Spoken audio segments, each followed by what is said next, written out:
When Wes Craven released A Nightmare on Elm Street in 1984, I don't think even he realised what the franchise would become. Even though the sequels have their merits, Icon Freddy Krueger had become a ridiculous pastiche of his original horror roots. So Craven came back to release New Nightmare, the sixth Nightmare on Elm Street movie only 10 years after the original's release. Wes Craven's New Nightmare is a meta-horror movie in which the demon of Freddy Krueger is piercing into the real world as no new A Nightmare on Elm Street movies are being made. It is itself a meta-nightmare, starring Robert Englund as himself and Freddy Krueger, Heather Langenkamp as herself, and even Wes Craven playing himself to basically explain the plot. The film is okay. It's a great idea, but the execution, like most of the Nightmare on Elm Street movies, is all over the place. 2 years later, Wes Craven goes hog wild with the meta idea and releases Scream, a cozy little murder mystery with young teens that would go on to change horror forever. You have to remember that in the mid-90s, A Nightmare on Elm Street was on its 6th installment, Halloween on its 5th, and Friday the 13th on its 9th, so the slasher genre had become very stale at this point. I'm so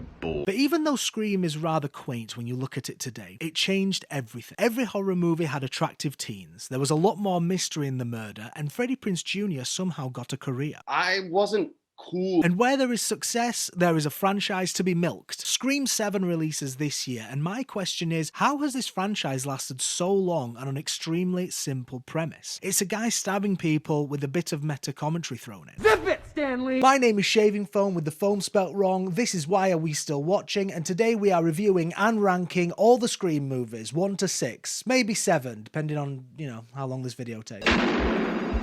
The movie opens with a phone ringing and a very cheesy opening title with a lady screaming. Sorry to go off track already, but this is one of the best opening scenes in any horror movie. Hell, it's one of the best in any movie. The opening few shots linger for so long it creates a crazy sense of dread until we are introduced to Drew Barrymore. The longer the note, the more dread. She is instantly likeable, which is very impressive as she is awful in everything else. Hi. Hi, babe. The killer calls. Him and Drew have an exchange, and what's great is you never question why she doesn't hang up the phone. The dialogue is snappy and instantly introduces the meta theme of the movie. The performance and the tension builds gradually until this moment. Listen, asshole! No, you listen, little. I have always loved this line. He's big and he plays football and he'll kick the shit out of you!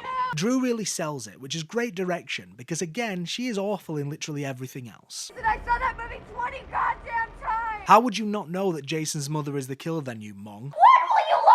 Drew runs away, gets stabbed, and as she is dying, she lifts the mask up. The camera pans up at the same time, which is a great way to establish the mystery to the audience. You don't find that suspicious? Drew dies, and finishing with the parents is great, especially paired with the music. It's scary and heartbreaking. And that's the opening scene. Honestly, if you are not hooked by that opening, I do not understand you. We have established stakes, killed off the biggest actor in this movie, and started off the mystery. Let's go! The movie then fully starts with our actual main character, Sidney Prescott. Her boyfriend jumps through the window, and let's be honest, he looks like Johnny Depp if he was even creepier. A mega pint. His main character trait is that he is super horny all the time. I'm feeling romantical. More movie references, R rating, The Exorcist. Maybe we could do a little on top of the close stuff. Wow, now that really gets me in the mood. Dry humping is basically when Settle for a PG-13 relationship? No. So we find this a lot with all the Scream movies. Because we have the intro 15-minute murder as a staple of the franchise, a lot of scenes early on in the movie are very quickly establishing character motivations and quirks. Now this is fine, but some of the scripts deal with it better than others. Next we are introduced to Monica Geller's character and the friends characters. One of Sidney's friends says, Worst crime we've seen in years, even worse than... and then cuts off. The movie does this a few times. It does a great job of establishing previous events without just telling the audience. Suspicious. Here we are introduced to Dewey, the best character in the movie.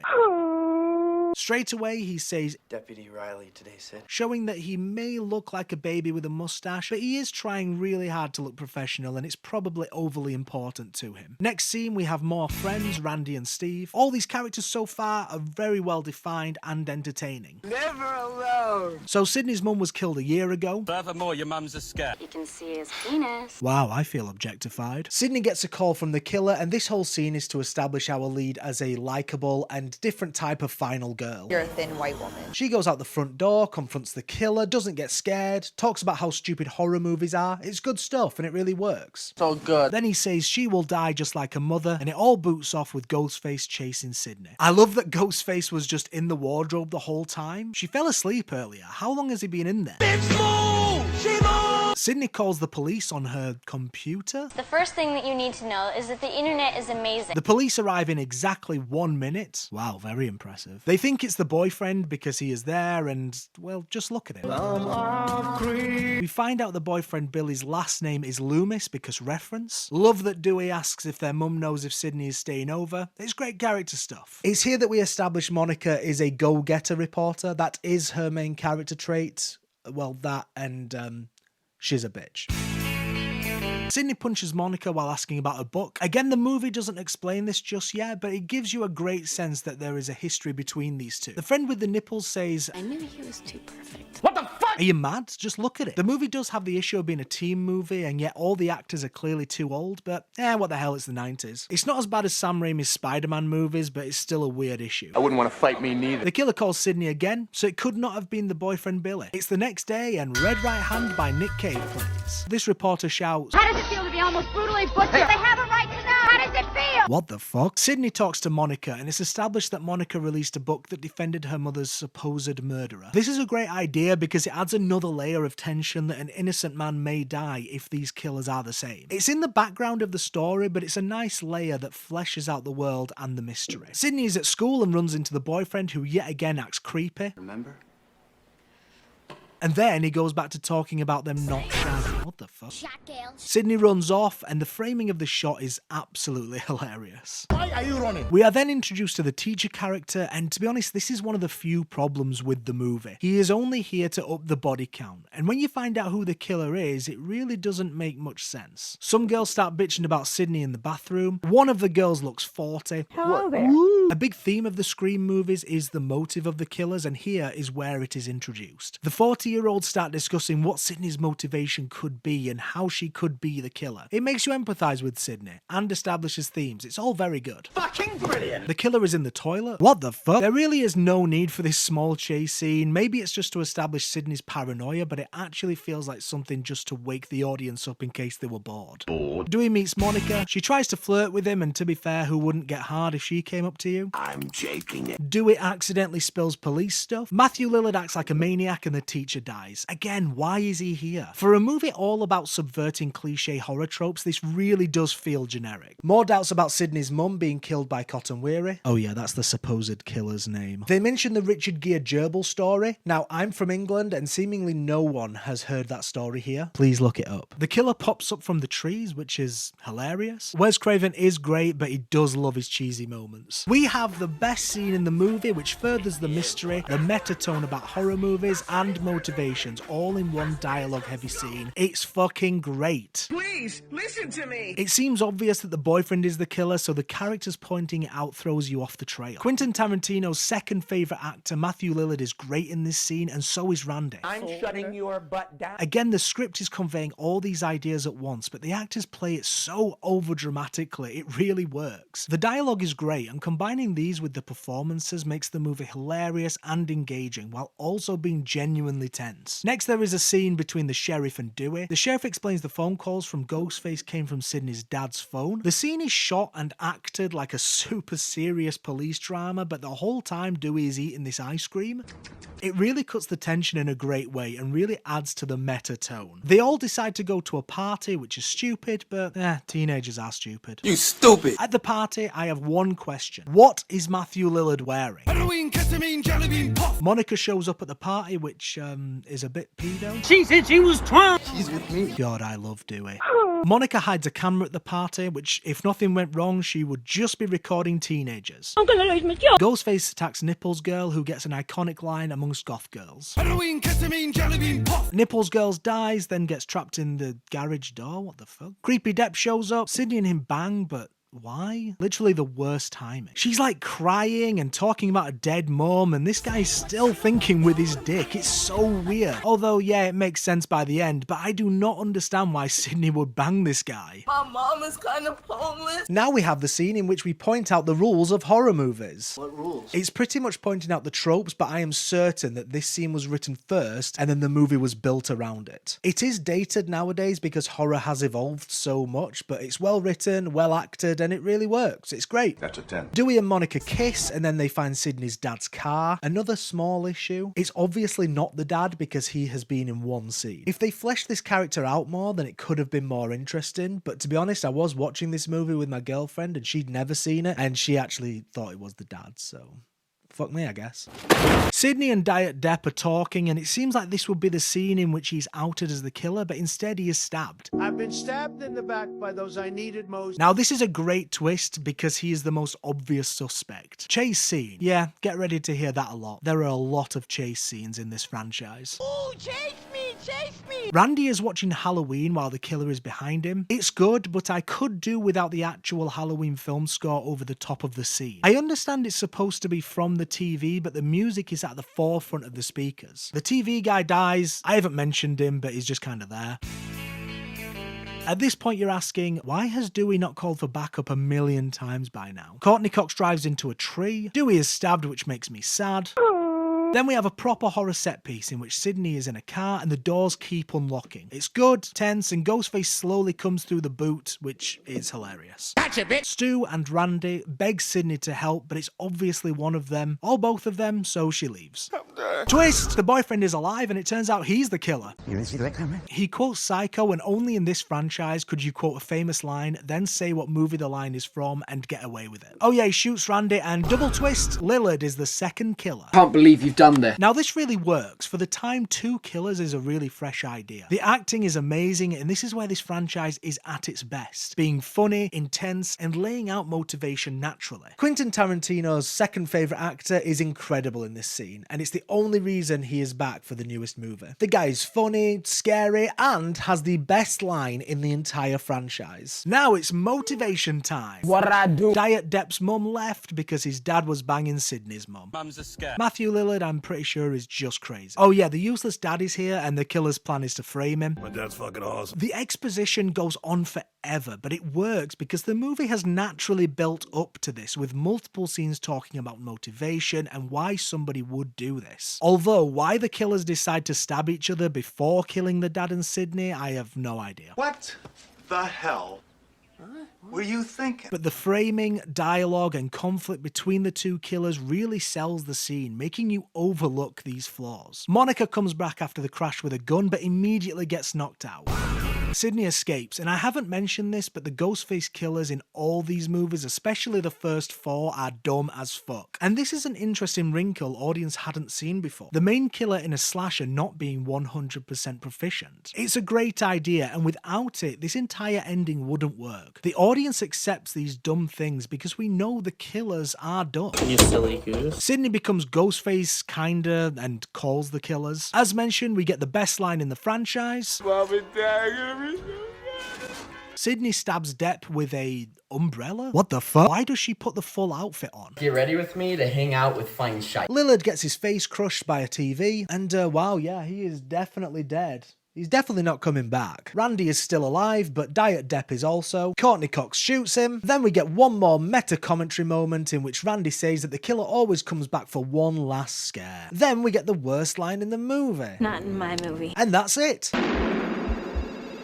Now, I love Scream 1, and as I said, I'm going to be ranking these movies throughout the video, so Scream 1 goes in first place. What a shot. As I said, Scream changed everything. Like The Matrix or Star Wars, it completely changed the landscape of movies, and every studio wanted their own young teen franchise. Hell, even Halloween brought in teens for its 20-year anniversary. And boy, were the rip-offs something. I Know What You Did Last Summer, Urban Legend, The Faculty, Valentine, Do You Want to Know a Secret, Ripper. The list never ends. But you can't beat the original. A franchise was there to be endlessly milked, and when your movie costs $15 million and makes nearly $200 500. It's time for sequels, baby. The studio rushed production for Scream 2 with Craven and the original cast back. Scream 2 is released 1 year after the first. So how is it? Can Craven strike lightning twice? Will the sequel be as impactful as the first? Will Dewey still have that mustache? Questions were going to be answered in...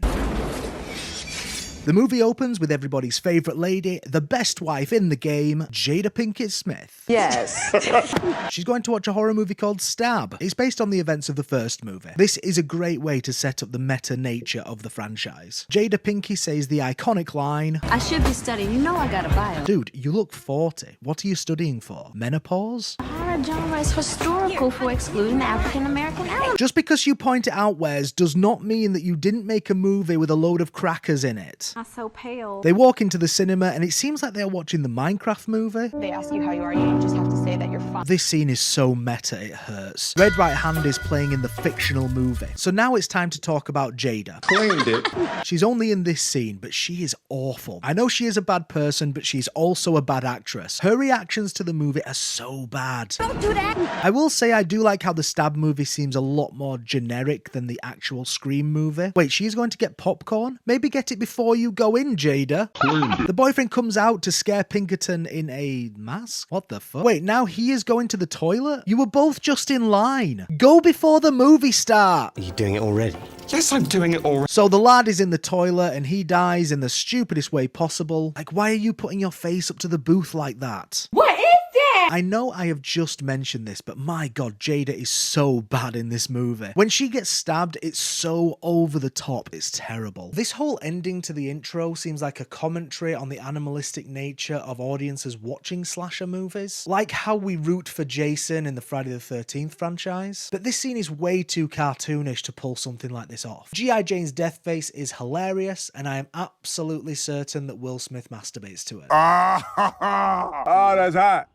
That's hot. So it's a rough opening, but hey, the movie has now officially started. Sidney is back. She gets pranked with somebody pretending to be Ghostface on the phone. Ooh, lazy subversion. Cotton Weary, who was accused in the last movie, is back and on a TV show? Yeah, fair, that makes sense. Sidney learns that 2 people were killed at the cinema and asks where Randy is. Oh yeah, Randy is back. I'm sure if Sidney knew it was Jada Pinkett Smith who died, she would not be that bothered.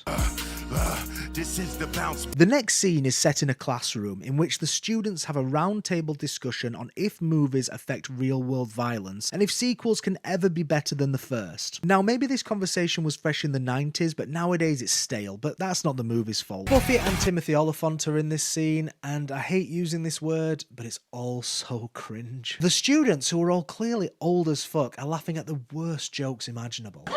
The OAPs decide that The Godfather Part 2 is better than the first, which is not true. Tell him to stop. Now, this is one of the meta ideas of Scream 2, that sequels can never be as good as the original, but it's also poorly written. It doesn't really work. It just works. Moving on. Sidney has a boyfriend. He is lame as fuck. Monica is back, just hanging around schools as usual. She is still a cutthroat go-getter reporter. After Monica, we are introduced to these weird sorority girls. What the fuck? Why are these here? Who are you? Dewey is back. Oh, hell yeah. He now has a limp because he was stabbed in the back in the last movie. Don't worry, he doesn't have one later in the franchise. I broke my back. Although he is still rocking that sexy as fuck mustache. Or her.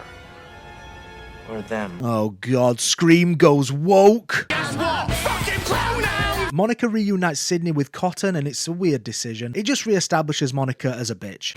Sidney slaps Gale again. Liev Schreiber is great in this movie. He is creepy and an obvious suspect, but he is sympathetic. Well, he is at first until he starts begging for media attention.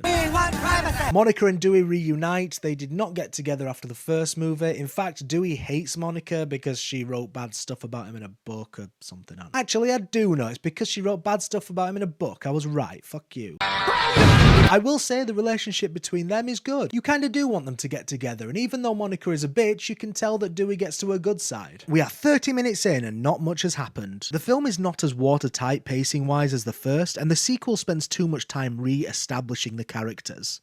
Then Buffy gets a call from the killer, and unlike the first, you are thinking to yourself, get off the phone, you idiot.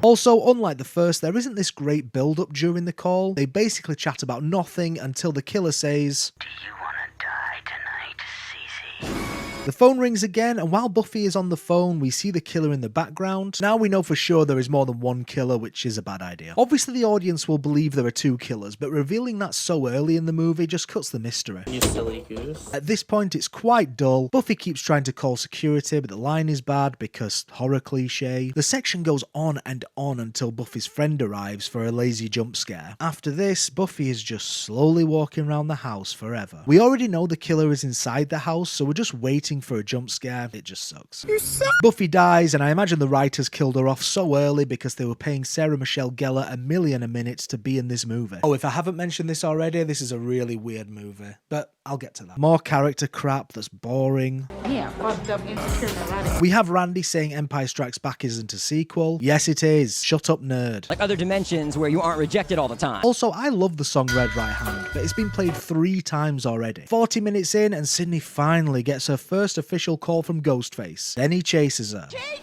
The movie is really spinning its wheels at this point. During the chase, we have Dewey's famous limp. Arquette isn't the best actor in the world, but the first movie knew how to utilize him. In this one, he is just awful. The lame boyfriend gets slashed. We didn't see it, which makes him a suspect to the audience, but it would be too obvious to make it the boyfriend again. It's now established that the new killers are making a sequel. Sequels suck. There is this weird moment where they give the boyfriend a creepy moment. It's just there to make the audience suspect him, but he looks so old and nice, it doesn't work. He looks like he should own a toy store. Hello there. So the movie is still going. Monica and Dewey have a scene in which nothing happens. As I said, this is a weird movie, and nothing represents that more than this scene. The boyfriend starts singing to win Sid back. Why is this in the movie? I love you. It's so weird. Is this supposed to be funny, cute, endearing? The boyfriend character never comes back in later movies, so what's the point? What's the point? It's just awful, and the fact that everyone joins in just makes it worse. Sidney then trusts him again, and what the fuck? She definitely would not trust him, but because he sang a song, she's all about his D. Cross me, daddy. We see a clip from the Stab movie, even though it just got released in cinema, and Owen Wilson's brother plays Billy Loomis, which is very funny. We get the rules of the sequel and motivations, but it doesn't work as well because we do not know any of these new characters and none of them are likable. Do you like me? Sidney then has a chat with her teacher. Who cares? Who is this guy? It's just here so we can establish the third act in the theatre setting. It's a good job the teacher is played by David Warner because he does really sell it. How do I act so well? Then we get a scene from the play that Sidney is in. This is so weird. Again, this is just a weird movie and this is another strange scene in it. Weird. Then Ghostface shows up in the rehearsal, which again is unintentionally funny. Or maybe it is supposed to be funny. Who even knows at this point? What the fuck is this? I think it's supposed to showcase Sidney losing it, but it doesn't work. We get a repeat scene. Sidney tells her boyfriend to stay away again. Just sing again, pal.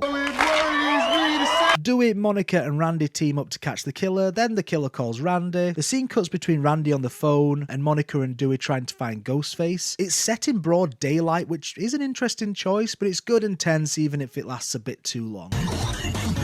Then, Randy dies. It's a shocking moment to kill off a main character halfway through the movie, but it does become a problem for Scream 3 because there is nobody there to establish the rules. Randy was the connection to the meta nature of these movies. Getting rid of him makes the meta dialogue seem a lot more forced. Oh no, an instant message saying you're gonna die is very scary. There's nothing scarier than MSN. Have you seen Unfriended? Then Cotton shows up acting creepy. He wants to sell the story. Sidney's roommate is here and all of a sudden the movie starts treating her like the main character, but she's been in 2 scenes.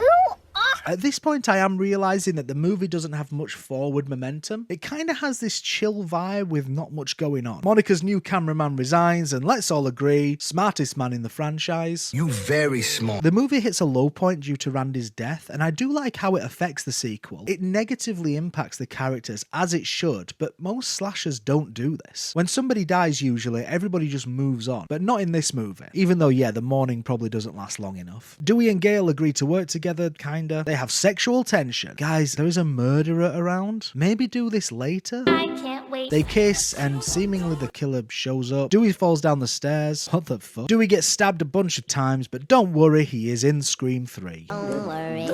The boyfriend then gets kidnapped by the frat people. We don't have this in England, so I have no idea what is going on. It's just another weird scene amongst many weird scenes. I don't know. Now, there is a great set piece in which Sidney and the main character of the movie are in a car with Ghostface, but he is passed out. Or she, you sexist. The claustrophobic nature of the crashed car, the close-ups and music really add to the intensity. It's one of the best horror set pieces in the franchise. Good job. Although I will say before Ghostface crashed the car, the dummy of the police officer looks hilarious. The main character of the movie dies and somehow Ghostface jumps out from the side of them. How did he get there then? How'd you do that? Now, instead of maybe calling the police, Sidney just runs to the theatre. Great. The boyfriend is hung up at the theatre. Somehow Ghostface got him there, who knows. Last time we saw him, he was at a party. Big reveal! It turns out the killer is Timothy Oliphant, and I'm pretty sure everyone in the theatre said, "Oh?" He is in like 4 scenes in the movie, and he is not in the second half of the movie at all. It's a bad reveal, doesn't make any sense, and the audience would never be able to figure that out. By all accounts, it doesn't make sense. Big Tim tries to convince Sidney that the boyfriend is the other killer, and then he shoots him. Why try convince her? I guess because he's crazy. We haven't seen crazy Jay. All he says the money and the fame to be made is in the trial, which is very of the time. Very O.J. Simpson, I guess. Now, they should have had a scene of Ghostface slowly driving while the police chase him. I would have watched that. Twist! They reveal the second killer, and it's this woman. I haven't even mentioned this character because she pops up in maybe 4 scenes. Turns out she's Billy Loomis's mum. It's a terrible reveal for both villains. Suck! Unlike the first movie where both killers are in the house and there is a cat and mouse with the audience in which it could be anyone, these characters aren't around, so the audience can't figure it out. There are no clues. It's random and just shock value.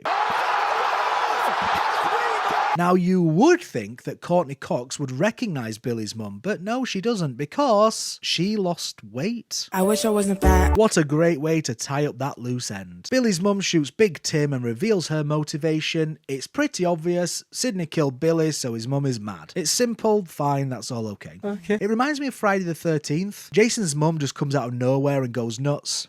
Maybe that was the point. Although it is weird because Billy's mum shoots Tim a few times, but only 1 bullet hits him. What the fuck? It then all boots off with shooting and the stage shaking. It's all very odd and dull. A load of plastic rocks fall on the mum as if that's supposed to make us think that the killer is dead. We know they're not real rocks, you know. Cotton shows up with a gun and he makes the choice to either kill Sidney or the mum. He seems like he is about to kill Sidney until she agrees to a national TV interview with him. What the fuck? Okay, I know earlier I said he's sympathetic, but he is just crazy now. They do the meta thing, Tim comes back and they shoot him. Yep, well done. Good job. The cameraman comes back like an idiot. Monica doesn't go with the story and decides to go with Dewey instead. Wow, is this character growth? And that's it.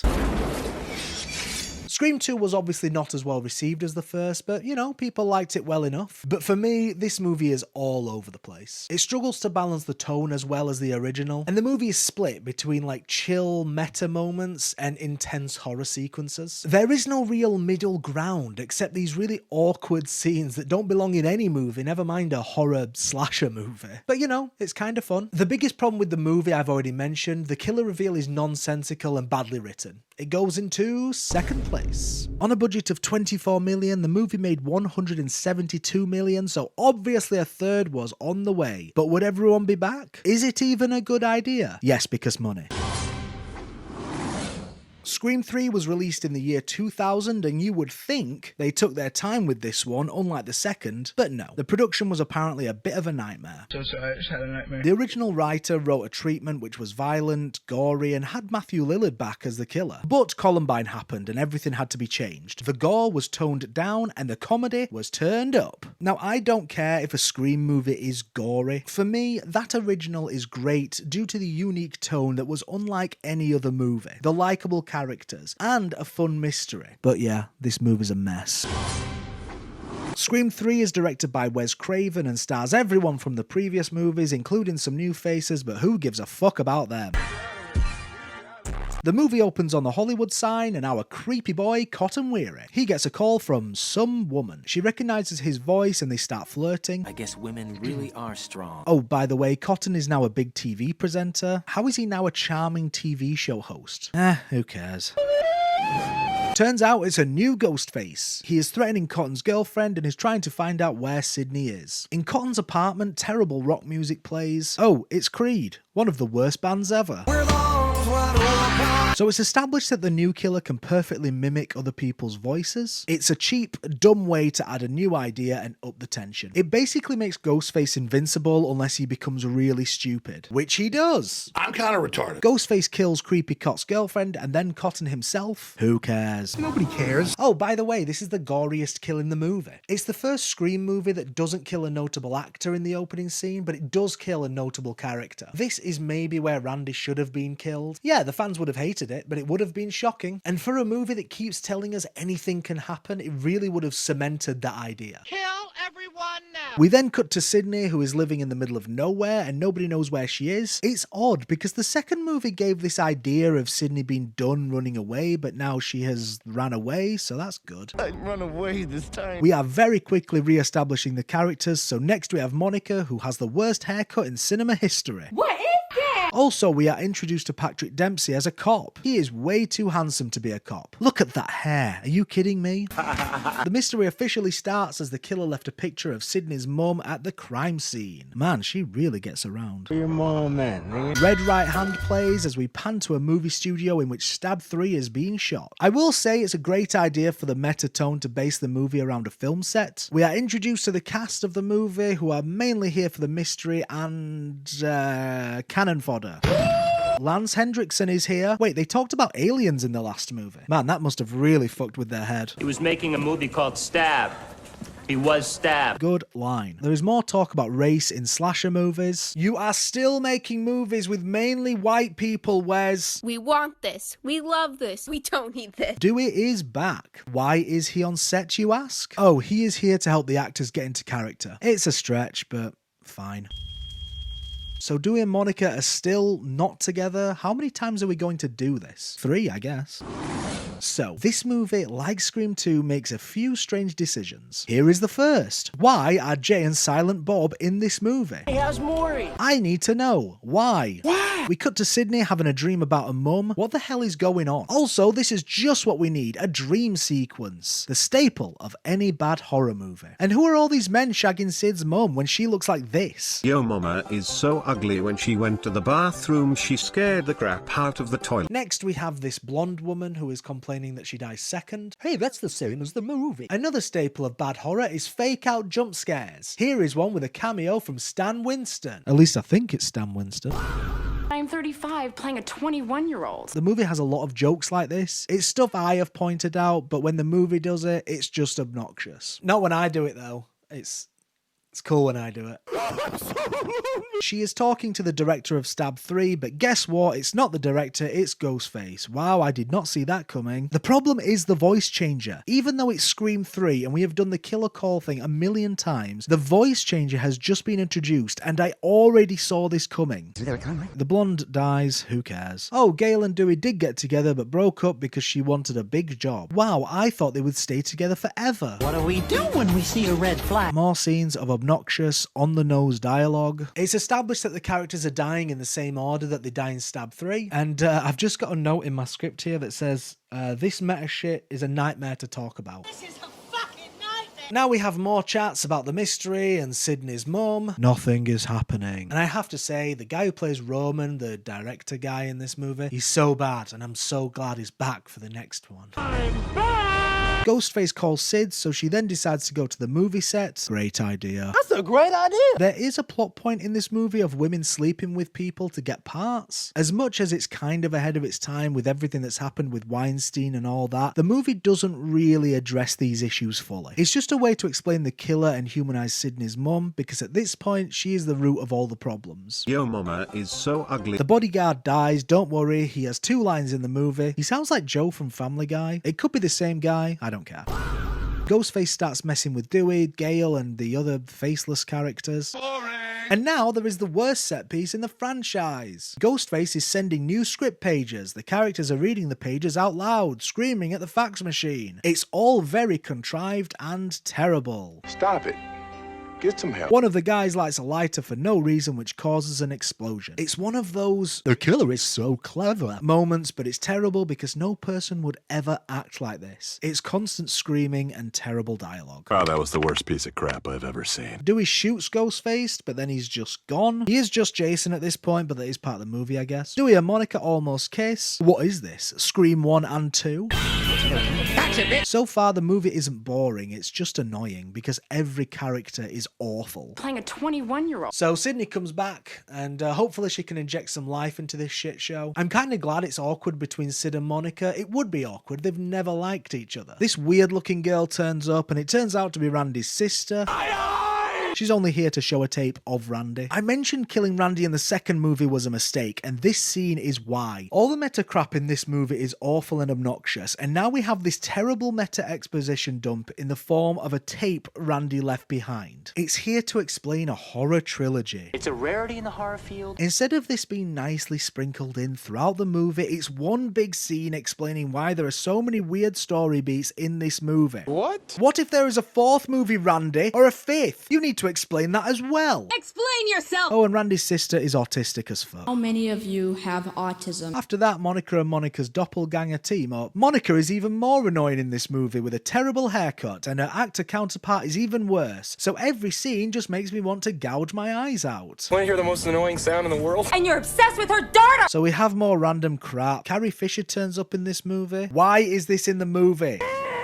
Anyway, Sidney catches the actress playing her with the Ghostface outfit, and Sidney is not suspicious at all. This is the third killer after you. Come on, Sid, have you had a stroke between movies? Sidney walks around the replica of her old house, and we get audio flashbacks from the first movie. I hate this. Like, yeah, we remember the first movie. Do you remember? Anyway, she gets attacked, and it's another chase scene. Yeah. I will say that even at their worst, you still do want to find out who the killer is, so that's a compliment. Oh my god!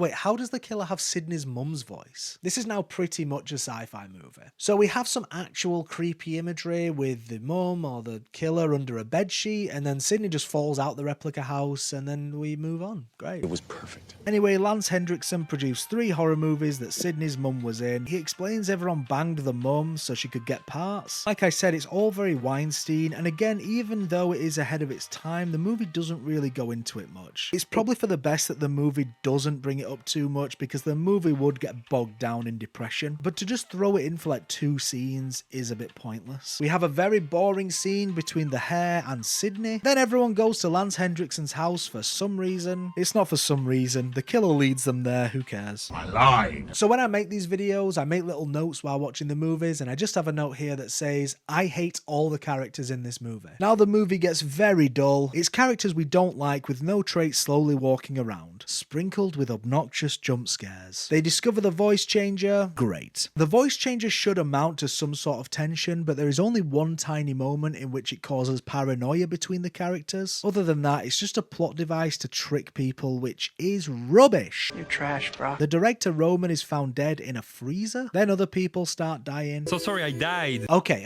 a positive note. There is this fun scene in which the killer is knocked out and Monica is trapped in the room with him.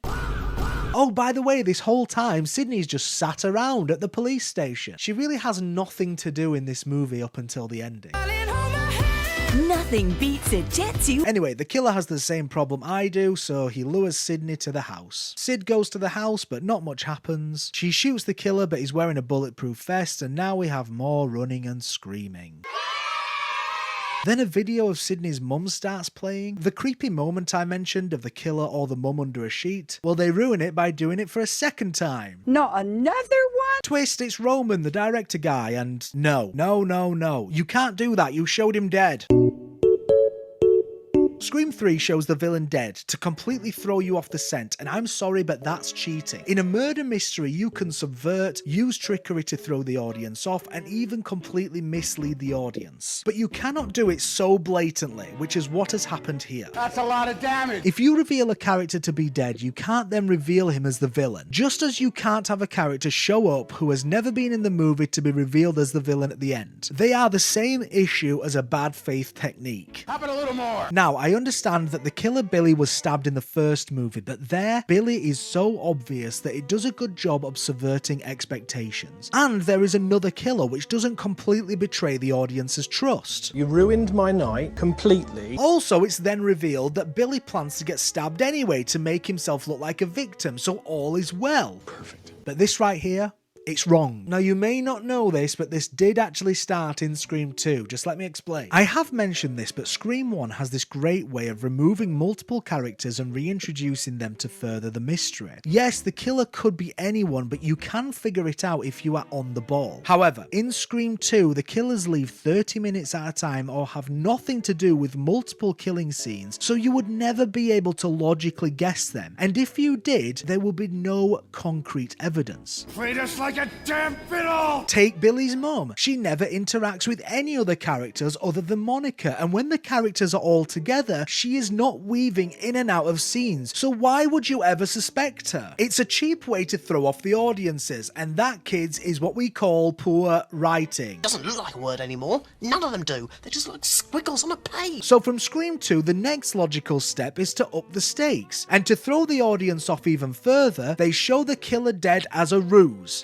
Now, I will say, apart from Scream 1, all the sequels use this technique. It's just some use it better than others. But at least Scream 2 didn't completely betray the audience's trust. In Scream 3, you show the killer as dead, which again is poor form and shows the writer is more in favour of shock value than actual logical writing. Is this a word? Now, there is one other Scream movie that does this, and it's terrible there too. But we will get to that. Anyway, the director is Sidney's long-lost half-brother and orchestrated the entirety of the first movie. It doesn't damage the first, which is good, but it's still a reveal in which you say, who cares? So he is going to frame Sidney, and then they scrap. And the man is killing us. There is a fake out where you think Sidney is dead, but guess what? For the second time, it's body armor. Another one? It was a boring reveal the first time, never mind the second. Sidney kills him, and then Dewey definitely kills him, so that's good. It's good he won't be back in the franchise, because that would be dumb. Imagine that. There is this weird touching moment between the two that could have been interesting, but these two haven't even interacted before, and Sidney has barely been in the movie, so why bother? Monica then says she is done with that kind of reporting, which, let's be honest, that's not true. Why the fuck you lying? Dewey then proposes to Monica. Wait, what? They always break up. This is what we call trauma bonding, folks. Red flag. I hope it works out for them. Sidney then learns not to be scared again. Was that the epic conclusion to the character arc? Oh boy, is that it. This is a bad movie, and it goes in last place. Scream 3 was left with negative reception. That's nuts. It seems to be clear that rewrites were happening up to the last second, and the whole thing feels a little toothless, which is insane considering the first movie still feels fresh and dangerous. And to be honest, it's a movie that feels like everyone is done with the franchise. Dewey feels like he has coke bloat, Courtney Cox has that haircut, and Neve Campbell looks like she does not want to be there. In fact, all the actors look like they don't want to be there. I don't want to play with you anymore. The movie still made a lot of money. On a $40 million budget, the movie made $161 million, so an audience was still there, but a break was clearly needed. What more could you do with this formula when it already started feeling tired halfway through the second installment? Well, you wait 11 years and bring everyone back. Wow, where to start with this movie? In the beginning. So Scream 4 opens with some woman and another woman. The movie immediately starts critiquing modern movies, well, modern for 2011, with references to torture porn films like Saw. Play a little game. I have just realised this, but all the whiteys in this movie have lovely homes. And white woman. Anyway, the lasses are chatting and twist. You ruined my night. Second twist. We are watching a movie in a movie. We were watching Stab 6. Twist it. We now cut to Kristen Bell, famous for her role in Assassin's Creed. I have the instrument to make more. Wait, is she playing a teenager? In classic Scream fashion, she looks 40. More meta chat about post-Scream horror movies, which is fair to critique, because 2000 to 2010 was a bad year for horror movies. Do you guys remember Mirrors? Third twist. Kristen Bell stabs Anna Paquin. But double twist, we are actually watching Stab 7. Can't ever be quenched! It is a movie within a movie within a movie. Wow, my mind is broken. So the movie has just started, and I have to tell you straight away, this movie is dumb as fuck. It starts at 100% stupid and does not let up. Make it stop! We then cut to two more blondes. They are critiquing the openings of the Stab movies, which is obviously critiquing the opening of the Scream movies. One of the lasses mentions that Stab 5 has time travel. What the fuck? I want to see that movie. I want to see men! Blonde 1 obnoxiously prank calls Blonde 2 and even does the voice very well, but apparently it's an app. Who made that app? There's a fake out jump scare. Wait, pause the review. Can we stop with the fake out jump scares? You know, when there's a loud bang or a musical sting, but it's just a friend character or a cat knocking over a pot. Just stop. Stop it. And that goes for all movies. Just stop it. Worst piece of crap I've ever seen. So Ghostface kills them, obviously. The tension is lost a little because we don't know if this is even the real movie or not. But then the credits come up and oh yeah, we are so back. God, I want Wes Craven to sit on my face. Even though it's good to be back, the time jump really helps as the movie has fresh ideas to critique. But the movie needs to start having Final Destination style convoluted death scenes, because the stabbing by this point is just kinda dull. Sidney is back, and why does the movie look like this? It's so bright and looks like a cheap TV show. What the fuck is happening? Ew, you're ugly. Dewey is back as the sheriff. Whoa, him and Monica are actually together. Out of all the twists that this franchise has thrown at me so far, that's the most shocking moment. Shocked! Well, not that shocked. Here we are also introduced to Hayden Panachocolate's character and Sidney's cousin Jill, played by everyone's favourite actress, Emma Roberts. Oh, and they also have another friend who looks 50. She dies later, don't worry. Here there is another bullshit fake out of a van nearly hitting them. This isn't Mean Girls. You aren't going to bring this back later. Oh, Dewey's limp has officially gone. That's a good choice, because imagine if the sheriff was just hobbling around the whole time. Fun fact, David Arquette and Courtney Cox were divorced by this point, so this must have been awkward. Divorce. Stop laughing. God, this movie is ugly. Here we are introduced to the movie nerds. Another good thing about the time jump is the movie can introduce the Randy meta-narrative in the dialogue more naturally. And that dialogue mainly comes from these two. Also, we are introduced to Jill's boyfriend. He looks 37 years old. So that old man jump scares the nerd. Help, this old man is chasing me round a school. Where you going, kids? The mystery officially begins, and to be honest, it's a lot more fun than the previous two. The original characters are in different places in their lives, and the movie doesn't get bogged down in reintroducing them like Scream 2. There are also new conflicts. The performances and dialogue from the new characters is a lot better than previous movies, which makes them more likeable. Also, Monica is better in this one. She is more catty than the previous two, and more of a bitch like the first movie. I love you, bitch. Kirby is especially likeable. Hayden Panettiere is a very likeable presence, and it's a shame her career never took off in the way it looked like it was going to after Heroes. The absolute worst character in this movie is Sidney's agent character thing. She's just the worst and serves no other purpose other than cannon fodder. Also, she is too quippy. Just shut up, woman. The movie overall goes for a more comedic, playful tone, which is a good move. Scream 1 finds the perfect balance, Scream 2 is too serious with blemishes of meta humour, and Scream 3 is just all over the place. It feels like a different movie scene to scene. That sucks. This movie is a legacy sequel without any of the characters starting out miserable and at rock bottom. Gee, I hope they don't do that eventually. Oh. So moving on, we have this really awkward, creepy moment with the deputy. It's out of nowhere, goes nowhere, and is only there to add her as a suspect to the audience. But spoiler alert, it's not her. We have a scene with our new characters, and Shaun of the Dead is playing in the background, which feels more like the tone they were going for in this movie. Obligatory topless scene. Ghostface calls, he says he's in the closet. And well done, Ghostface, for coming out like that. It's very 2026 of oh. He meant murder. That's because I'm non-binary. Anyway, he kills the 50-year-old, then Sidney gets a call from the killer. The dialogue is better, it's more intriguing and just more fun in general. Although, Ghostface says he isn't going to kill Sidney but then attacks her. What the fuck? We have the guy from the OC and Anthony Anderson as the police. I can see these guys annoying people, but I don't know, man, even with limited screen time, I like these guys. You like me? The movie's gimmick is live streaming, remaking the movie and recording. It doesn't really go anywhere and is kind of mentioned in the motivations section, but that's it. Sidney fires her agent because she is a straight white woman and then Ghostface kills her. What the fuck, why? It's just cannon fodder, I get it. It's a horror movie, but it's also a mystery. It needs to line up a little. Although, here is where they could have had that silly convoluted death I mentioned earlier. He just stabs her, although he then throws her off a building, which is very funny. Oh my god! We now have the obligatory classroom scene, and Sidney is there? Why? I know they kinda made a deal with Gale, but I do not believe Sidney would ever do this. I have absolutely no idea what's going on. Here is where we talk about the meta shit like remakes, the opening scene, modern audiences, who survives, following the rules of the original, etc. We have seen it all before, but it's at least a little more fresh due to the time jump. We established there is a party that's called Stabathon. It's a stab movie marathon, that's why they think the final showdown will be. I sure hope they have the time travel movie playing in the background.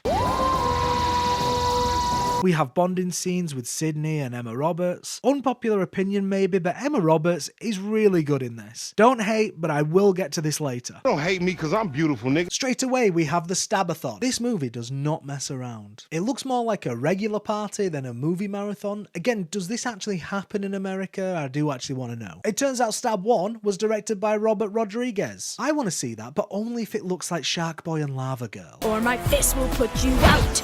Dream, dream. That's how I'm gonna die. Monica plants cameras at the party, but Ghostface blocks them out. Oh, by the way, the long-haired weeb fancies Kirby, and maybe Kirby fancies him, who knows. It's not developed, but there is enough there for the audience to get it. Gale unblocks her camera, but finds out Ghostface is recording too. Then she gets attacked and stabbed. Hey, that's the name of the movie. The guy from the OC and Anthony Anderson are chatting, and we have reference. I'll be right back. I'll be right back. Hey, we finally have a fun kill. It's still more slowly walking around, but the kill is fun. We get the worst line in the movie. Fuck Bruce Willis. And this would have worked better if it wasn't mentioned only 30 seconds ago. More obnoxious fake jump scares. Oh, Sidney's sister, I think. Well, she dies. Who cares? This woman has been in one scene in the entire franchise.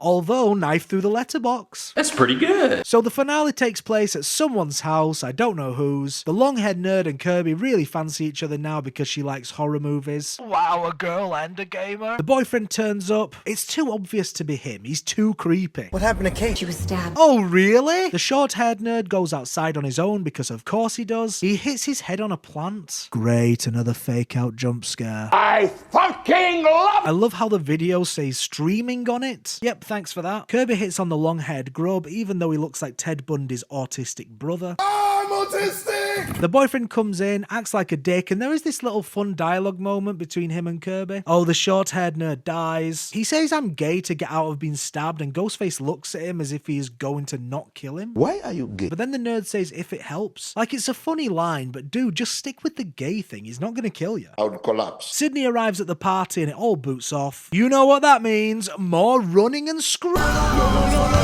Kirby decides to not help the long-haired nerd. Then the nerd is tied up outside, and here is where we get the quiz section. It's a redo of the quiz section from the first movie, but blown up by a million. That's quite big. I remember this scene being on every ad for this movie, so it has less impact, but it's good. I believe this scene perfectly encapsulates Scream. It has a serious edge, however, is fully mocking the movie industry and genre all at once. Obviously, horror remakes at the time were a big deal, so here, Scream 4 goes after them, and it's glorious. My bloody Valentine would Impressive. And twist, the killer is the long-haired nerd. So there must be two again because he is tied up. He stabs Hayden Pantyliner, and I would say kill, but she comes back for Scream 6. Then Sidney gets stabbed, and double twist, the second killer is Emma Roberts. That's that good shit. It is weird that a 5'3" girl who is 7 stone wet through killed all those people, but she does shoot her boyfriend in the dick, which is great. I gonna put my dick in. So here we have the big reveal and motivation scene. It's the best one since the first because we have actually spent time with these characters. And the characters are spread throughout the final showdown, making it a genuine twist. Also, it's the best because the movie goes batshit insane from here. Go stupid. Ah! Go crazy. So Emma's motivation is that she is jealous of Sidney's fame. Fine, it's fine. It's a little late on the 15 minutes of fame theme, as I would say that was peak in the mid-2000s. However, pairing this with internet fame, which was getting popular, and recording every aspect of your life is a believable enough reason. I wish they didn't just outright explain this in the movie, but hey, people are dumb, and I guess I am dumb, because if they didn't fully explain it, I would have probably said, hey, what's the theme of the movie? So their plan is to frame the boyfriend. It's a good flip on the original, in which the boyfriend was the killer. Roberts kills the long-haired nerd killer because she wants all the fame. And now the best scene in the movie happens, in which Roberts just starts fucking herself up. The comedic tone is pushed right to the forefront in the last 20 minutes of the movie. It's so ridiculous that it's funny, and it really pushes the theme home of how some people will act to get a little bit famous. And the boys literally just ripped my shirt in my own house. She scratches herself, pulls her own hair out, stabs herself, throws herself into a wall and onto a glass table. It's fucking great. Another thing I love about this movie is the characters all get fucked up like the first without just being stabbed. In the sequels, it feels like the characters are all fine. In this one, Sidney almost dies, Monica almost dies. It's good stuff, man. It reminds me of Spider-Man 1, actually. Tobey Maguire gets so fucked up in that movie, and yet in the sequels, nothing really happens to him. The police discover the bodies, and it looks like the killer has won. Roberts is in the hospital talking to Dewey, and he reveals that Sidney is still alive, so Roberts just goes absolutely nuts. I'll do it myself. The way Roberts gets up from the hospital bed is great. It's like an 80s slasher villain, it's hilarious. Now, I could be wrong, but I can just imagine Wes Craven making this movie and just laughing all the way through filming. No. Anyway, Roberts goes to kill Sid, Dewey figures out it's her, and we have the final confrontation. I gotta say, for someone that's planned this all out very well, Roberts becomes an idiot here. She just jumps on Sid and starts attacking her. I guess she is desperate, but come on. This is just silly. This has to be a meta joke line. The movie is a farce at this point. Sidney kills Roberts, and hey, we get another fun kill. This movie is a comedy. Nobody can convince me otherwise. There is some commentary on making martyrs out of victims, in which the news are reporting on Roberts before they know she is the killer, saying she is a hero, but okay. I guess it ties in with the 15 minutes theme, but it feels so late in the day. Late to work, who gives a fuck? And then there is no wrap up because who cares? Straight to credits. I love it. Even though there was an 11-year gap between movies, Scream 4 didn't do great. On a $40 million budget, it made $97 million. Now, it still made money, but it seemed clear to the studios that the audience was not too interested in continuing the franchise. Get away from me! Also receiving a 61% on Rotten Tomatoes, the reviews were okay, I guess. I think people walked out of this movie confused about the tone, which I do understand. In context of the franchise, it is weird, but for me, I love it. It's not perfect, but fully leaning into stupid territory to the point where you're hating your own audience is amazing. It goes second on my list. Now, unfortunately, on August 30th, 2015, Wes Craven sadly passed away. R.I.P. man. You changed cinema twice in 2 different decades. After Craven's passing and the mixed reaction to Scream 4, it seemed the franchise would lay dormant forever. But Scream 4 made money, and when there is an IP just sitting there, the studio are going to keep going as long as they can. 11 years later, Scream 5 is the first movie in the franchise not to be directed by Wes Craven and is instead directed by Matt Spezia and Tyler Gillard, the directors of Ready or Not, which on paper is a great fit. The movie opens with Jenna Ortega. She has that weird hairstyle, you know, the one where the 2 strands just go down your face? Anyway, Jenna gets a call from Ghostface. Ooh, what a surprise. There is the regular chat, and Ortega says her favourite movie is The Babadook. Fucking nerd. Ghostface does the quiz again, and if it's not clear by now, and the advertisements for this movie, this is a true legacy sequel. So this conversation is a great way to catch the audience up on the franchise, as this movie basically ignores Scream 2, 3, and 4. How dare you! Anyway, we have the classic opening. Ortega gets stabbed a lot, and even gets a broken leg. This is for not being in Scream 7. This scene shows instantly that this is going to be a different type of Ghostface. He is more brutal and seemingly more efficient, which to be honest is a good choice. Scream 1 is fresh, 2 and 3 are basically the same as the first, and 4 has a more comedic edge. So going in the grittier direction is a smart decision. You smart. Although having Ortega surviving contrasts the more brutal nature of this new Ghostface. Also, it's an odd decision for the opening girl to survive for the first time in a legacy sequel, but who cares? Scream is all about subverting expectations. The deception! The betrayal! Then we get opening credits and it says, Scream? Just call it Scream 5, you fucks. We are now introduced to Melissa Barrera's character, who is not in Scream 7 due to reasons. Then Jack Quaid. Love Jack Quaid, by the way. And if he turns out to be a monster down the line in real life, don't come back to this and judge me. For now, he's a saint. I got you a Jack Quaid. This movie did a good job of getting these actors early. It was before Quaid, Ortega, and Madison became huge stars. Anyway, Barrera's character is Ortega's character's sister, so she gets a call about the stabbing. Barrera mentions a character called Wes, which I assume is reference. I understood that reference. We are now introduced to our cannon fodder characters. The only notable one being Mikey Madison, who went on to win an Oscar. Oh, and this girl, who is the new Randy and is very annoying. We get more scenes establishing the law to catch up audiences, and a scene between Ortega and Barrera's character Sam, and to be honest, they are very likeable. Do you love me too? Kyle Garner shows up, and this black guy calls him Uglier Michael Myers. Yeah, good one, idiot. Got him! Hey, Red Right Hand is back. I didn't mention this, but it wasn't in the fourth movie for some reason. Ghostface kills Garner. It's a quick stab kill. It's brutal and effective. So here we get the first big plot revelation. Sam is actually the daughter of Billy Loomis, the killer from the first movie. She sees him in visions, I guess?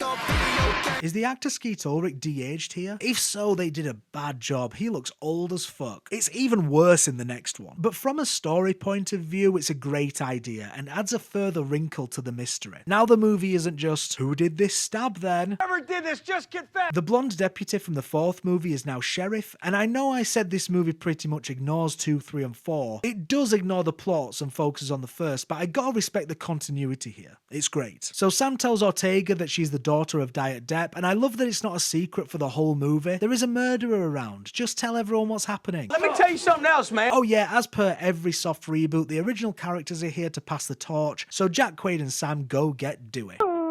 It's nice to see him back, but they do the classic legacy sequel thing and Dewey is at rock bottom. He is living in a caravan, he's drinking, and just seems super sad. I don't like it. You don't want to be like this. Why do these movies insist on doing this? Anyway, Dewey is like a combo of Luke Skywalker and Han Solo. He is at rock bottom, but he is also there to guide the new characters through the plot, and spoiler alert, die. So sorry I died. Monica is on Good Morning America, which to be honest makes total sense. Dewey starts talking about the rules straight away, which is fun. He has done this like 4 times now, so he just gets straight to it. Let's just jump into it.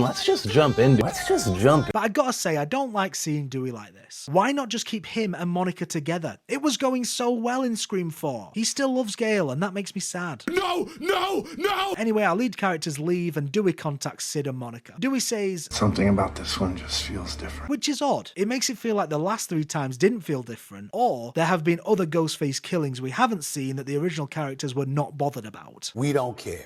Anyway, our sad limp expert decides to help the new characters. Back to discussion on the mystery, and Jesus Christ, Randy's sister from Scream 3 is back. Mad respect again for continuity. Sam tells the gang that she is Diet Depp's daughter. Again, thank you for just telling everyone and not keeping it a secret for no reason. I'll never tell. So the movie establishes the idea of the legacy sequels, and to be honest, this whole movie feels like an excuse to shit on people who hated The Last Jedi, which I love. To be honest, any movie that shits on the audience, I love. Let's have a better smoke agenda. The annoying girl calls this a requel, which is not the right term. Sam just leaves the room with these random people. What the fuck? I mentioned this earlier, but Sam sees her dad in vision form because she is crazy, I guess. I love how they give Skeet Ulrich his 90s haircut back, even though he looks old as fuck. Oh yeah, the 13 Reasons Why kid plays Wes and his mum's the sheriff. Sushi. I was just leaving to pick it up. Anyway, the sheriff gets a call from the killer saying he's going to kill her son, and she turns around to go back to the house. But you're going to forget your sushi. For me, impossible. We get a reference to Psycho with the shower head shot. Ghostface stabs the sheriff and it's pretty brutal, which is good. Then 13 Reasons Why walks around slowly. This scene is awful. Turn it off. The movie builds to the killer jumping out, but it's a fake out. Now, I have complained about this before, and the movie did it once. In this scene, the movie does it 3 fucking times. The guy is walking around slowly. The music builds to nothing. 3 times? Really? Excuse me, it's too much. It's annoying because Ghostface then just kills it. I do think maybe the 13 Reasons Why kid should have been killed in the opening. He was a big star at the time, and that also could have been a twist because it's a man dying in the opening scene and not a lady. Women. Courtney Cox is back. We have this nice moment in which Gail is mad at Dewey for telling her about the killer over text. Monica Monica starts crying, but her face doesn't move, so you can't tell. I wish I wasn't fat. Anyway, Dewey and Sam go to the hospital because Jenna Ortega is alone there. Ghostface attacks and Jenna slowly rolls away in a wheelchair, which is very funny.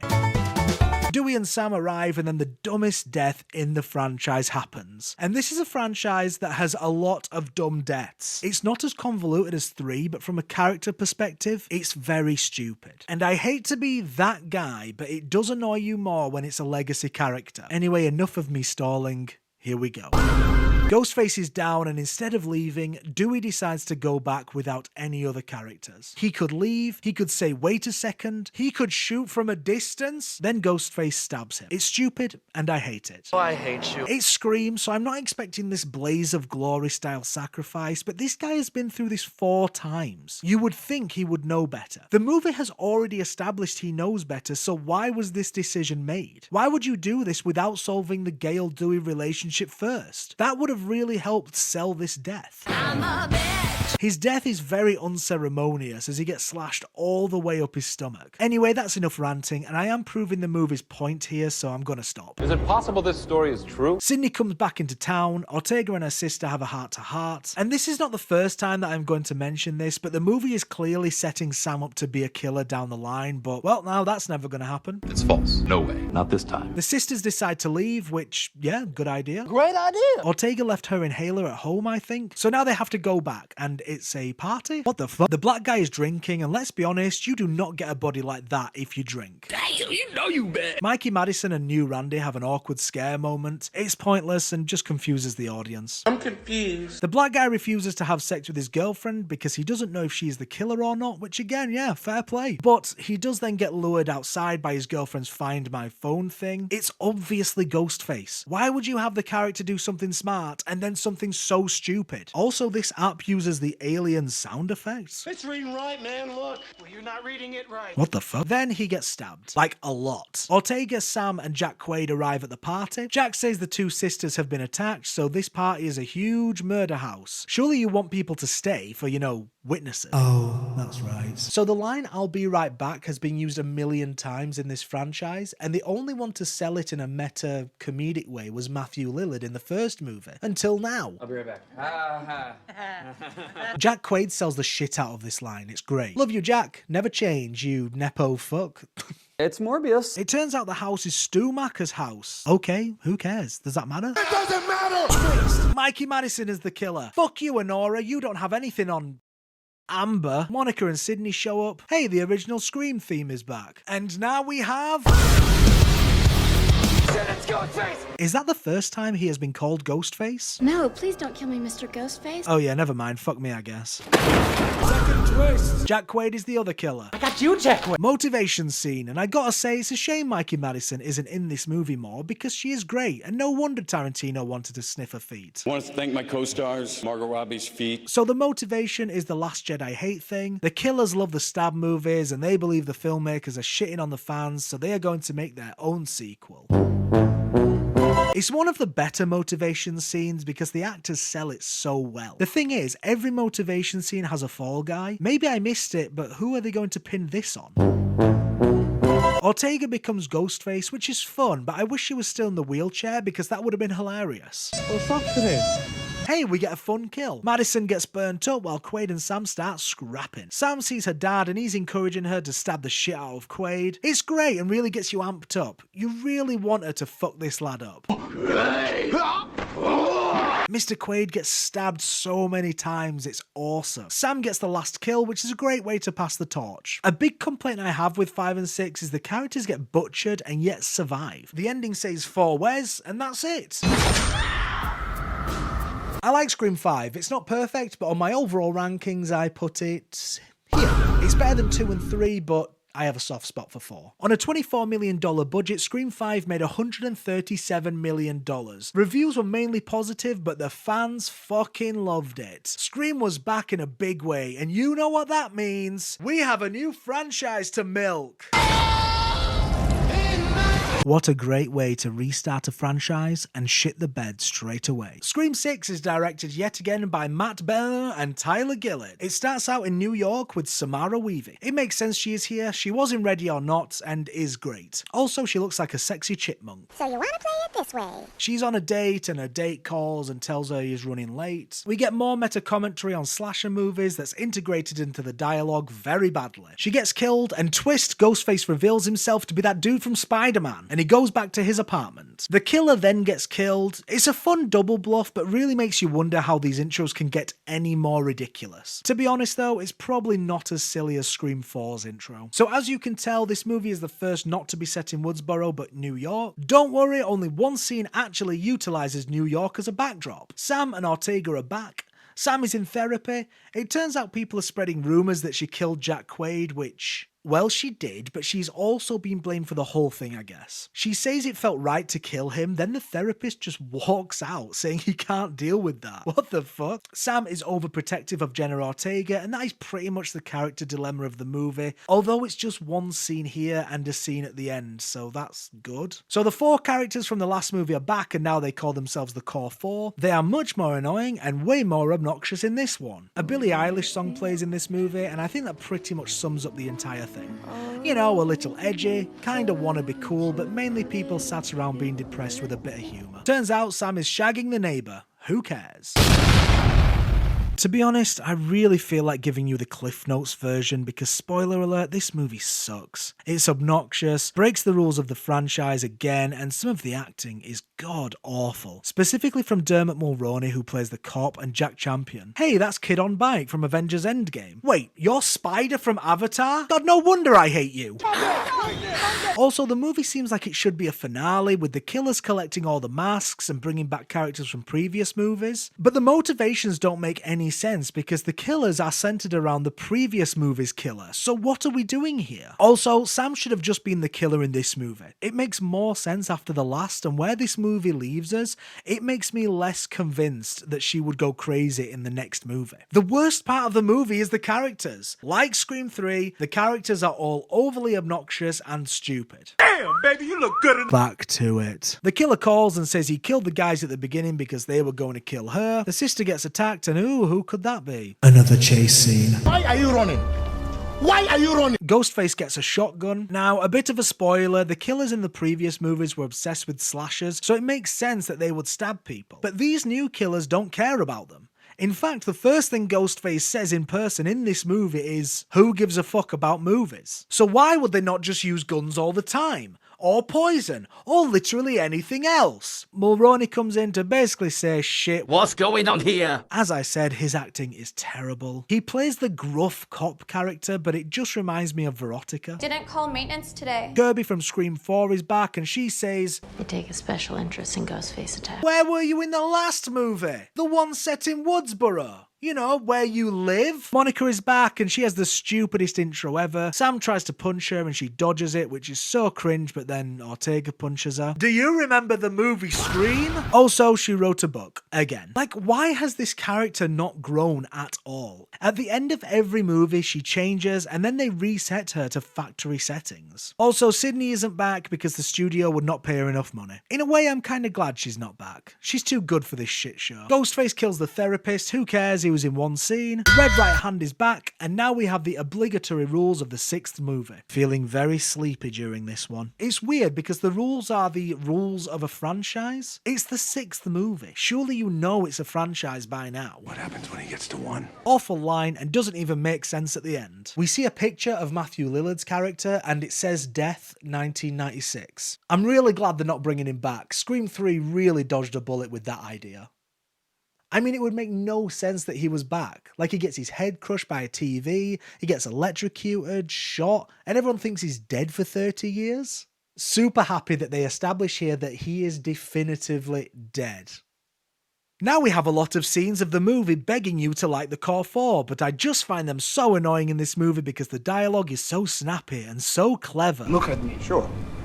Look at me. Ghostface kills a ginger girl. Remember that, it's important. Another chase scene and they decide to put a ladder over the window to climb across. What is happening? The girlfriend decides not to go over the ladder first for no reason after the core 4 girl offers. This is a contrived way to make your lead seem likeable and kill off secondary characters at the same time. It makes no sense and I hate it. Ghostface kills the girlfriend by throwing her off a ladder. It's very funny and way too serious. Mulroney does some of that famous acting I talked about. Yep, very good. So all our characters are now together and it's all very exciting. They find a shrine of Ghostface. Diet Depp is back to remind us that he looks old as fuck. Same old stuff as the last movie, you're a killer just like me, blah blah blah. Kirby and the annoying girl have a really obnoxious, horrible scene together. It's basically, we like movies, yay. I liked Kirby in Scream 4, what the fuck happened here? Now even though they are in a Ghostface shrine, instead of finding clues or figuring out the mystery, all the characters have heart-to-hearts. The team decide to do the plan from Scream 2, and weirdly this movie is a lot like Scream 2, but twist, the killer is going after Monica instead. Here we go again, Ghostface on the phone, what's your favourite scary movie, etc. But there is a fun part in which Monica hangs up on Ghostface, just to call him back to see where he is. You would think if you were a murderer you would have your phone on silent, but you know. Anyway, Monica gets stabbed. However, I am kind of glad they didn't kill her. It would be too obvious, and it wouldn't be great killing Monica off in a movie that Sidney isn't in. The team decide to trap Ghostface at the shrine, and we have the only scene that utilises New York as a backdrop. Basically, the gang ride the subway and everyone has masks on. It's a good idea, but lasts forever. Like, come on, we get it, just stab someone. Then the annoying girl gets stabbed, the lads are at the shrine, everyone starts thinking it's everyone else. Kirby is not an officer anymore, blah blah blah, it goes nowhere. The generic man and Ortega kiss. It was established earlier that they fancy each other, but it still feels like it comes out of nowhere. Then Ghostface stabs Ortega. Sam says, "This whole theater a kill box. For us." You think? This is the stupidest plan ever. Generic man gets stabbed like 1,000,000 times, so many times, it's mad. It's so mad, in fact, that, spoiler alert, he survives. Oh my god, I almost died! What the hell? He survived last time too. What is it with these new movies and going mad stabbing for the victim to be unbothered? The best actor in the world cop turns up and twist, he is the killer, but double twist, there are 3 killers this time. Wow, what a twist. Spider from Avatar is one of the killers and he is now just insane. And the other is the ginger girl, who died earlier. Okay, no. No! It's the same problem as Scream 3. I am not going over it again, but you can't do that. At least in Scream 3, the reveal of the killer's death was at the end of the movie. This movie lies to you from the start. Anyway, the cop was the dad of Jack Quaid, and the other 2 are also his kids. Great. Again, what is the point of the Ghostface shit if this is just revenge? Kirby shoots at the killers, and from here it all boots off. Not gonna lie, it gets pretty good here because of how stupid it is. I just wanted to stick something in you, Tara! Jesus Christ, who wrote this? No, alright. I know that sounds bad. After scrapping for a bit, we have a literal let me go moment. Does the movie think it's being clever by having this in there? At the start of the movie, Ortega says, "You have to let me go." From there has been no development of this point, and now, right at the end, we are getting a literal and metaphorical let me go. To let me go. So let me get this straight, the big character arc for the movie was, Sam can't let her sister go, but then she can let her sister go. Anyway, after the worst part, we get the best part of the movie in which Ortega stabs Spider in the mouth. It's fun and brutal. Very good. Sam kills the ginger sister with a gun? What a dull death after a fun one. The bad actor cop passes out, and even though it's 3v1, the girls decide to let Sam dress up as Ghostface and hunt him down just so we can do that again. Just kill him when he's passed out. Why play this game? Where are Ortega and Kirby? Sam stabs the shit out of the cop and we do the one last scare thing, but with Spider this time. Most people survive this movie somehow, and the annoying girl even runs around after being stabbed. Yet again, the movie hints at Sam being a killer in this franchise, but we know that's not happening, so on we go. Scream 6 is bad, but is it worse than 3? Honestly, the bottom 2 could change every day for me. This is just how I'm feeling right now. I'm leaving Scream 3 at the bottom, so Scream 6 goes. At least in 6 we get a fun kill and, well, that's it, but, you know, that's something. Scream 6 was actually met with a positive reception somehow, and on a $35 million budget made $166 million at the box office. So that means Scream 7 is on the way, but oh my, has that been a mess. What the Barrera and Ortega are out due to reasons, and Sidney is back in. This is something I am not happy about. You asshole. Now, when I say that, I do want Sidney back, but I just wish the two leads were also back because this movie seems desperate. Bear in mind I've not seen it yet and I will be doing a review when it comes out, but overall this sounds like a nightmare of nostalgia. We know Lillard is back, which can only be bad, and we know the killer from Scream 3 is back. The Scream 3 killer makes more sense because I think that will be a flashback or something. He was her half-brother after all, but bringing Lillard back.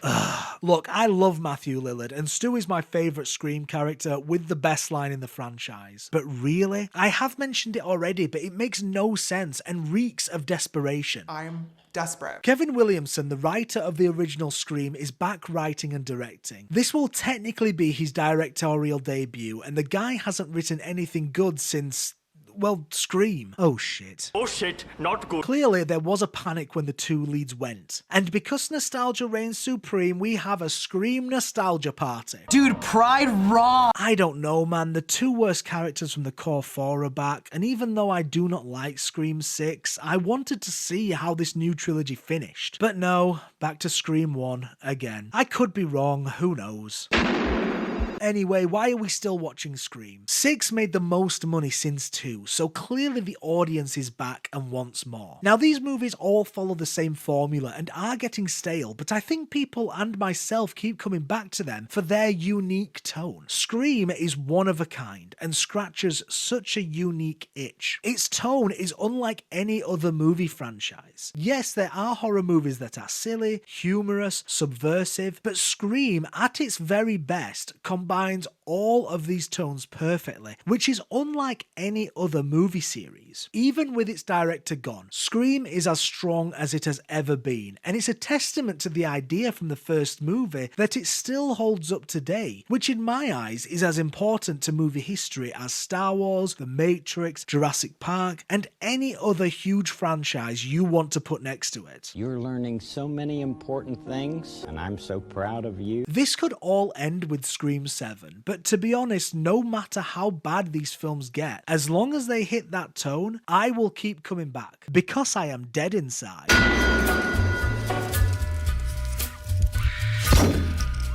Thanks for watching. This video is sponsored by Victoria Beckham dancing at her son's wedding.